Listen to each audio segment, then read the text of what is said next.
My background was in counterintelligence and counterterrorism for the U.S. government. Primarily served as a special projects officer, a source operations guy.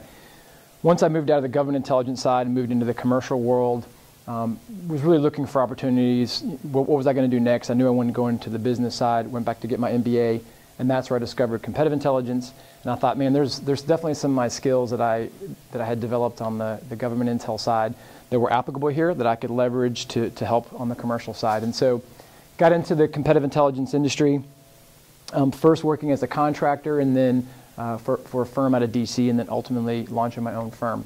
I'll walk you through CI, competitive intelligence, and talk about what it is and how you can leverage it, not only in your entrepreneurial endeavors, but regardless of where you end up. If I call a pharmaceutical company and I say, hey, I understand you're the brand manager for Flonase, and can you tell me when you guys are launching your new extended formula Flonase? He's going to hang up the phone. But you start out up here. So if I was doing the Flonase example, I'm going to call and talk to him about that whole industry. I'm not even going to mention his product. We're going to talk about, you know, allergy sufferers in general and where the industry's going and how big it is and what's impacting it.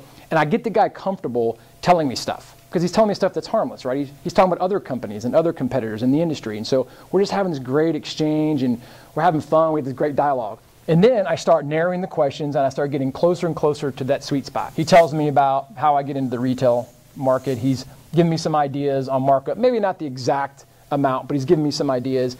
And he's told me who the distributors are.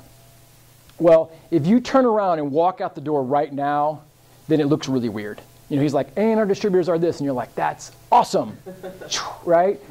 He's gonna be like, man, that was weird, and he's gonna call security, and they're gonna tackle you in the parking lot or whatever. You've done the hard work. You've spent all this time. So you're dating, right? You put in the work, right?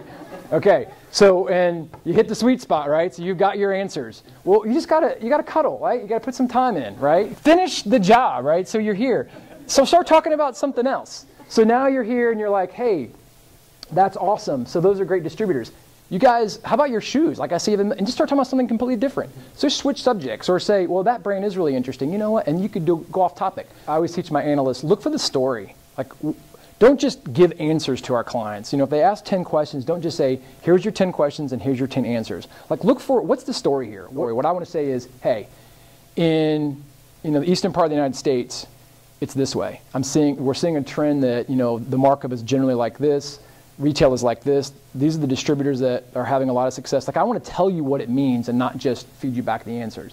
Well, you can only do that with human analysis. You have to break down the pieces and look at it and ask yourselves those questions. We just had a recent example of this.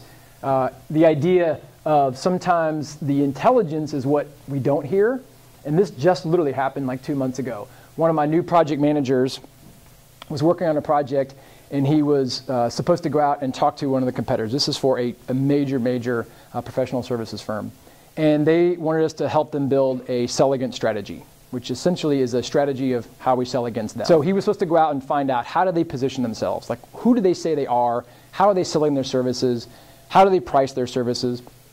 So he went out and did the research, talked to 70, 80 folks within those companies, got all this information. But he got really frustrated because he was like, hey, my problem is, Heath, I'm getting two conflicting answers from these folks. I got one half of the company is telling me we're a technology-based company. That's what we do.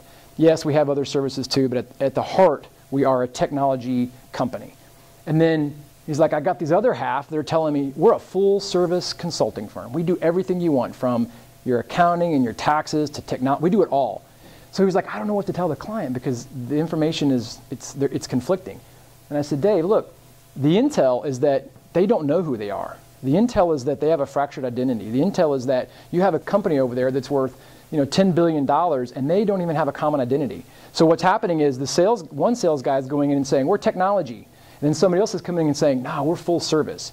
And so the sell against strategy that we pitch to our clients is sell against their fractured identity. When you walk into your client, you say, we know who we are. This is who we are.